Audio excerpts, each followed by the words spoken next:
Nada, excelente las intervenciones. La verdad que aquí hay muchos temas muy importantes. Nelson, yo me acuerdo, para darte la razón de lo que tú dices en tu crítica a Dussel, que yo le pregunté a Dussel directamente, oye, ¿qué tú harías diferente si tú pudieras ir para atrás en el tiempo? Y me dijo, yo en lugar de criticar Europa desde Jerusalén, desde el hebreo, yo aprendería una lengua originaria de Abya Yala para hacerlo desde ahí. Él me dijo eso fue un límite mío que he arrastrado con eso toda la vida, porque ya a mi edad no tengo cómo aprender otras lenguas, pero él reconoció eso en conversaciones, al menos que yo tuve con él, me dijo así, que da razón a lo que tú estás diciendo como segundo punto en tu crítica, ¿no? Que se quedó un poco parasítico de la crítica al eurocentrismo. Entonces nunca logró salir de allí, pero bueno. Pero al final de su vida, y ahora va a salir una serie de volúmenes que él dejó, pues él como que vio eso, lo reconoció y lo reconoce abiertamente, lo dice ya abiertamente. Por ejemplo, él ahora, al final de su vida, dice, ya yo no usaría tanto transmodernidad, porque transmodernidad es como algo que todavía no sabemos qué es ese nuevo proyecto civilizatorio. Y dice, yo a partir de los pueblos originarios hablaría de un nuevo proyecto civilizatorio que él le llama el ecoceno, la vida, la producción y reproducción de la vida como aspecto central de ese nuevo proyecto civilizatorio. Y él lo anuncia, ¿no? Pero él ya la vida no le dio para poder desarrollarlo, eso nos toca a nosotros. Entonces, yo creo que hoy día no se puede hablar de decolonialidad o lo decolonial como hablábamos hace 20 años. Ya no podemos usar el mismo lenguaje. Porque han pasado muchas cosas y además, si uno está al calor de las luchas y los desafíos de esas luchas, pues te das cuenta también de los límites del lenguaje que se está usando hace 20 años. Entonces, ahora, por ejemplo, Nelson habla de decolonialidad combativa, ¿no? Le tiene que poner un apellido, porque por ahí hay un montón de decolonialidad que no es combativa, ¿okay? Y que está en complicidad con muchas cosas. Entonces hay que hablar ahora, hay que poner el apellido a las cosas. Yo empecé a hablar de colonialidad antiimperialista, ¿no?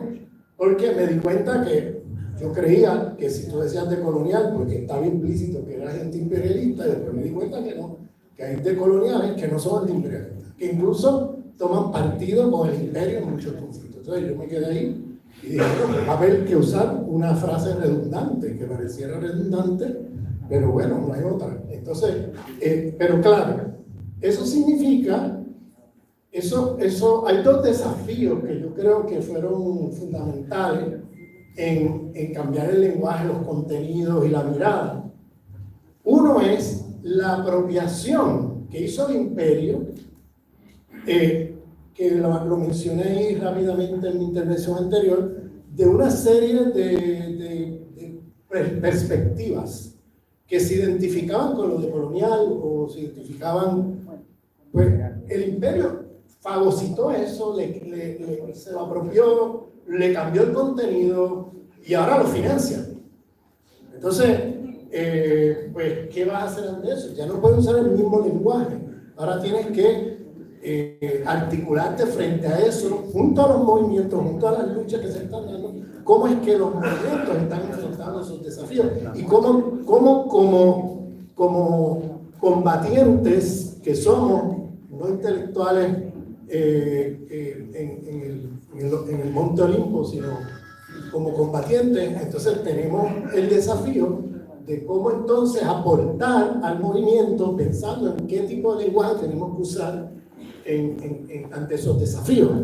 Entonces, y el otro desafío es esto que yo he llamado de coloniales y que tengo que decirlo, y lo he dicho ya antes, Enrique Dussel me decía, deja de usar eso, porque eso es un eufemismo que en realidad, mira, esa gente estaba en el bus de colonial se bajaron del bus, cruzaron la calle y ahora están del otro lado de la acera tirando piedras para acá. Entonces, deja de usar eso de que son de coloniales, son realmente, se pasaron del otro lado. Entonces, tienes que verlos como sectores que se pasaron al imperialismo y al colonialismo, porque las luchas fundamentales están del otro lado. Entonces, tienes que dejar de usar el término decolonial para nombrarlos, porque entonces vas a crear confusión. Es mejor dejar de decirles decolonial y llamarlos como lo que son. Entonces, pero esto no es solamente de nombrar, esto es unos cambios en el contenido que también Karina estaba apuntando eso.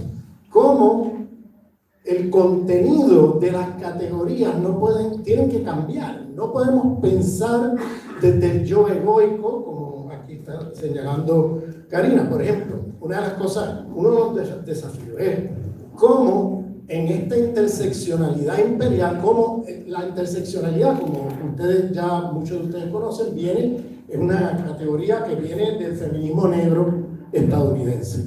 Entonces, viene en particular de una autora que está haciendo una intervención, Beverly Crenshaw, que hace una intervención dentro de los estudios legales, cómo mostrar dentro de una corte liberal, dentro del imperio americano, que hay discriminaciones múltiples, que una persona puede estar viviendo 3 o 4 discriminaciones. Entonces, en una corte tú no puedes imbricar las cosas, tienes que separarlas. Bueno, aquí hay discriminación de género, allá hay de raza, aquí hay de clase, entonces se intersectan en un punto.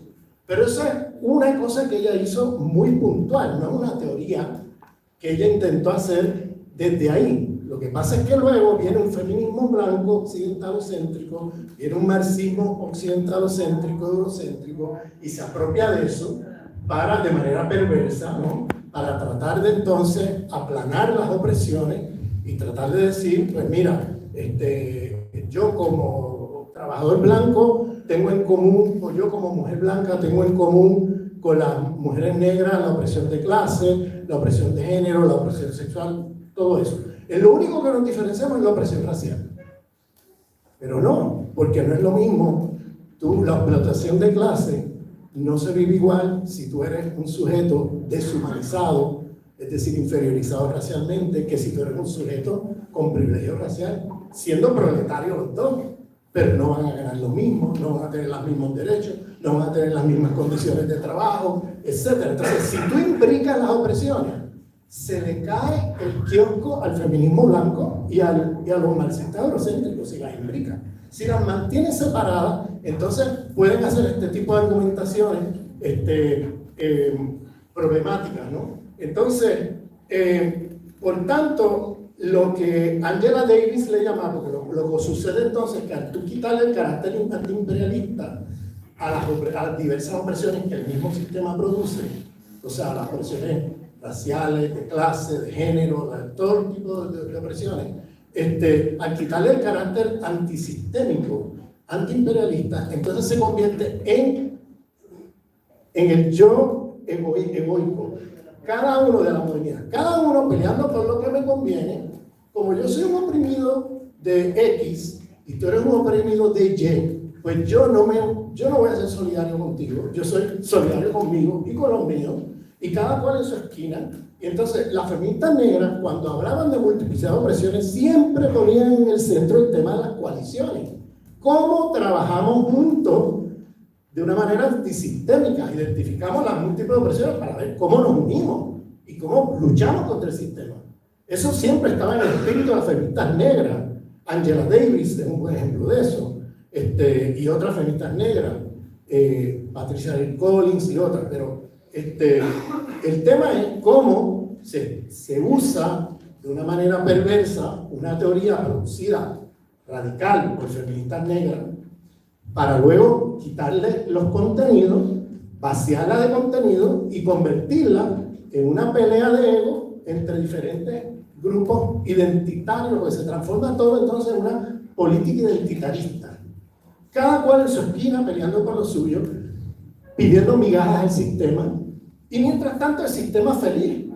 Y por eso es que el imperio financia este tipo de de concepciones y políticas para que la gente siga peleándose entre ellos, y entonces en lugar de ser la identificación de las opresiones, crear un nosotros, ¿no?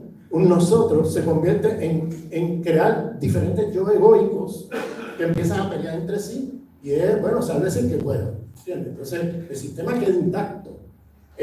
Por eso tenemos que cambiar, como bien tú dices, el contenido de lo que estamos proponiendo y planteando. Entonces, y hay que entonces, lo mismo el tema del proyecto de la crisis civilizatoria, el proyecto civilizatorio. Muy bien, eso lo tenemos que profundizar, pero esa crisis civilizatoria, ese sistema civilizatorio está materializado en un sistema imperialista mundial, o sea, que lleva no sé cuántos siglos ya, pero está materializado ahí. Y es ese sistema el que produce y reproduce esta patología de esta civilización de muerte. Entonces, lo que yo veo en muchas de estas corrientes, llámele como le llame, de coloniales o feministas, de esos que no son antiimperialistas, es que hablan de una crisis civilizatoria en abstracto, sin aterrizar en bueno, ¿y quién es el enemigo? ¿Y quién es el que produce esto? ¿Y qué política vamos a hacer ante esto? Y entonces se despolitiza todo y se convierte todo en un análisis abstracto, desvinculado de la lucha de los pueblos, que están enfrentando día a día las consecuencias de este sistema imperialista de muerte que produce y reproduce una civilización que produce muerte por todas partes, muerte en el sentido más amplio de la vida, no antropocéntrico, la muerte de seres humanos y la muerte de seres vivos, que son centrales a la revolución de la vida. Entonces, y por tanto hay que cambiar, creo que el lenguaje, pero también los contenidos de ese lenguaje, como bien ha estado apuntando aquí Karina y Nelson. Entonces, el tema de una política académica comprometida, combativa, tiene que tener ahí un compromiso de lucha por el pueblo. O sea, tiene que haber un compromiso de práctica política, que no puede ser que tú estás estudiando sobre. No, yo soy de colonia porque yo estoy estudiando sobre, y haces del otro un objeto de estudio, y ya lo estás cosificando, lo estás haciendo cosas, y volviste a la epistemología moderna, donde haces de un sujeto que piensa, que produce conocimiento, del cual tú puedes aprender, lo haces cosas, y entonces tú lo estudias desde categorías acá, eurocéntricas, que aprendiste en la universidad. Entonces tú aplicas esas categorías, entonces tú dices, no, yo estoy pensando sobre este movimiento, yo soy de colonial porque yo estoy estudiando tal grupo indígena en tal esquina del planeta. No, perdóname, tú eres tan colonial como los antropólogos europeos y occidentales, o sea, estás estudiando al otro como objeto. Y lo mismo pasa con el tema, con esto de cosificar seres humanos, también se cosifica la naturaleza. Siempre decía el maestro Juan José Bautista, que yo me acuerdo, siempre repetía, hasta que nosotros no empecemos a mirar la naturaleza como sujetos y sigamos mirándolo como objetos, no vamos a poder salir de la mirada colonial del mundo. Hasta que nosotros no podamos romper con esa barrera colonialista, eurocéntrica, de mirar a la naturaleza y los seres vivos como objetos, como cosas. Hay que verlos como seres vivos, como sujetos que actúan, que piensan, que están en interacción, que nos hablan, ¿bien? Que se comunican.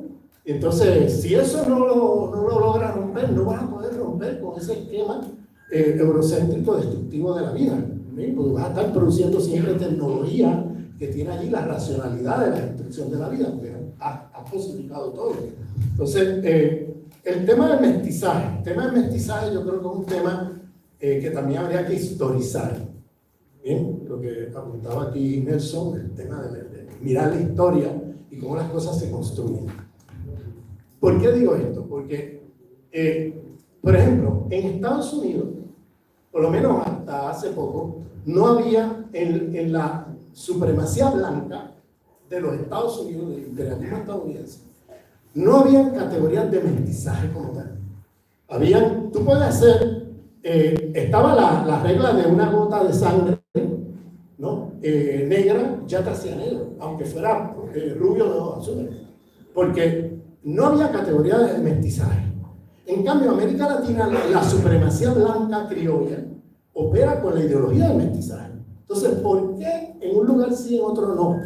Yo lo que he podido avanzar en eso, en términos de tratar de entender ese fenómeno, es que en Estados Unidos, como un colonialismo de población tan brutal, o sea, en el sentido de exterminio de pueblos, pero además de mandar millones y millones y millones de blancos europeos a colonizar el territorio, se convirtieron en la mayoría absoluta. Entonces, como son la mayoría absoluta en términos demográficos, eso está cambiando rápidamente, eso ahora en el siglo XXI que estamos en cuestión de unas décadas ellos van a ser minoría demográfica, pero históricamente ellos eran la mayoría demográfica abrumadora. Entonces no tenían que hacer concesiones de categorías de mestizaje. Es decir, el mestizaje es una estrategia de dividir los grupos subalternizados. ¿Bien? Es decir, de tú agarrar una persona que puede tener origen africano o orígenes indígenas en su trayectoria, que puede estar mezclado también con europeos, pero que tiene allí en su trayectoria, en su historia de comunidad y familiar, orígenes indígenas o africanos, hacerle creer que no es ni indígena ni africano, que es más blanco y sin embargo, o sea, que es blanco, ¿no? Que está más cerca de los blancos que de los sujetos inferiorizados racialmente. Entonces le hacen creer eso. Digo le hacen creer porque en realidad para la supremacía blanca latinoamericana un mestizo no es blanco y es visto como un ser inferior. Pero los mestizos, parte de la ideología, para no crear una situación de polarización, porque en América Latina la élite blanca criolla es una minoría demográfica. Entonces, ¿cómo puede gestionar el país si no utilizan categorías que dividan a los pueblos? En el caso de Estados Unidos no tienen necesidad de hacer eso y, por ejemplo, un negro de piel clara, un negro de piel oscura, eran todos negros, punto, se acabó. No había que hacer concesiones para dividir los grupos porque tenían la mayoría absoluta de su lado y no ponían en cuestión su poder. En cambio, en América Latina acudieron a utilizar estas categorías de mestizaje, de pardo, aquí en Guatemala, ¿no? Pardo, ¿no? Marrón, sambo, diferentes categorías para dividir a los que están abajo, ¿no? En este caso, en Guatemala, los pueblos originarios, pero en otros lugares, los pueblos de origen africano, en el Caribe, por ejemplo. Entonces, se usan estas categorías para dividir. Entonces, ¿qué pasa? Es una ideología de dominación, una ideología de dominación que han usado la élite latinoamericana históricamente para dividir y vencerá, porque como ellos son minoría demográfica, los blancos criollos, pues necesitan dividir los grupos y hacerle creer a algunos que están más cerca del mundo blanco que del otro mundo, ¿entiendes? Entonces, en Estados Unidos no había necesidad de eso. Entonces, casi eso es más reciente que se empieza ahora en Estados Unidos a producir este tipo de lenguaje más de mestizaje, de este tipo de cosas, porque ellos se están quedando en minoría demográfica y tienen que acudir ahora a un lenguaje parecido a la supremacía blanca latinoamericana de toda la vida. Entonces, pero al mismo tiempo, en el caso, por ejemplo, de Estados Unidos, el mestizaje se usó por los chicanos, por ejemplo, porque como la supremacía blanca operaba desde la ideología de la pureza, y todos los demás son inferiores y no tenían que hacer categorías de mestizaje, pues el mestizaje, hablar de hibridez, hablar de mestizaje, ponía en cuestión la supremacía blanca. ¿Ves? Porque entonces era una categoría que no era una categoría del poder, una categoría que viene de abajo para cuestionar la idea de pureza de raza del imperio americano. Pero en América Latina es diferente, porque usar el mestizaje es usar la ideología por excelencia de la supremacía blanca. Es un discurso ya cooptado por el poder. Entonces necesitamos otro lenguaje acá que pasa por las identidades de los pueblos, pasa por otros registros, que no es tanto el registro del mestizaje, bueno, el registro del mestizaje es hablar con el lenguaje de la supremacía blanca. Entonces hay que historizar estas cosas. En unos lugares el mestizaje como categoría puede ser usado como lucha de liberación o lucha de cuestionamiento al poder blanco, Pero en otros lugares, si te pones a usar ese lenguaje, estás usando el mismo lenguaje que usa el que te está colonizando y dominando y que se considera raza superior. Entonces está usando el mismo lenguaje. Entonces ahí se convierte en un mecanismo de reproducción de la dominación de esa élite. Entonces, por tanto, hay que mirar estas cosas historizadamente. ¿Dónde eso sirve? ¿Dónde no sirve? ¿Cómo se juega esto? Porque si no, si usamos un principio universal para eso, nos equivocamos, porque vamos a estar usando... ¿ah? Volvemos al criterio colonial. Exactamente, volvemos al criterio colonial, ¿entiendes? Entonces hay que historizar estas cosas de otra manera para poder hacer sentido de estas cosas. Entonces, bueno, y en términos de la frente antifascista, pues yo estoy de acuerdo, compañera, pero fíjate, en Venezuela se acaba de hacer un congreso mundial antifascista, pero se llama antifascista, antiimperialista y antisionista. Se usan las tres categorías. ¿Ves? Porque, claro, hoy día un frente antifascista, en el contexto latinoamericano, que no sea antiimperialista, pues qué sé yo, termina con Bernardo Arévalo. Termina con Bernardo Arévalo de aliado. O sea, vamos a ver, o sea, este señor está trabajando para el imperio. Entonces, tiene que tener el criterio del antiimperialismo allí, para que ese frente antifascista no se lo trae, ¿entiendes? Las estrategias de dominación del imperialismo. Entonces, yo por eso creo que no puede ser solamente, tiene que ser antifascista, antiimperialista, ¿sabes? Anticolonialista, todo esto, pero tiene que tener antisionista, añadió Nicolás Maduro, porque el sionismo es algo que no es una cosa que está pasando por allá. Es que los sionistas han estado aquí en Guatemala en el genocidio contra ustedes. Han estado aquí, han estado en Colombia, en la contrainsurgencia. El sionismo es un aparato de tecnología, de contrainsurgencia del imperio.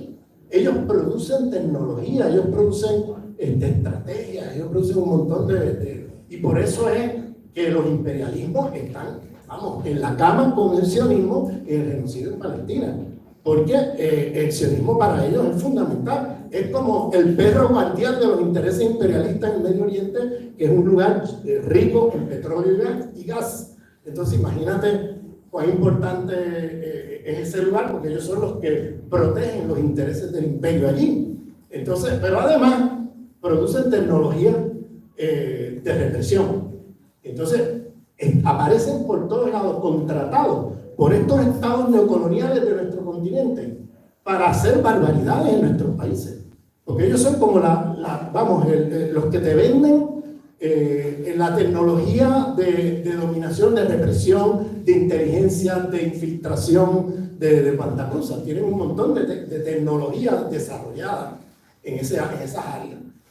Y entonces, por eso el sionismo no es algo que está pasando por allá bien lejos, es que nos atañe a todos, porque es una pieza central de cómo opera hoy ese sistema civilizatorio encarnado en el sistema imperialista mundial. Y tenemos que estar con los palestinos, con los libaneses en esa lucha. Y yo espero que en vida veamos la muerte del Estado sionista de Israel, la caída de ese Estado, que lo vamos a ver en vida.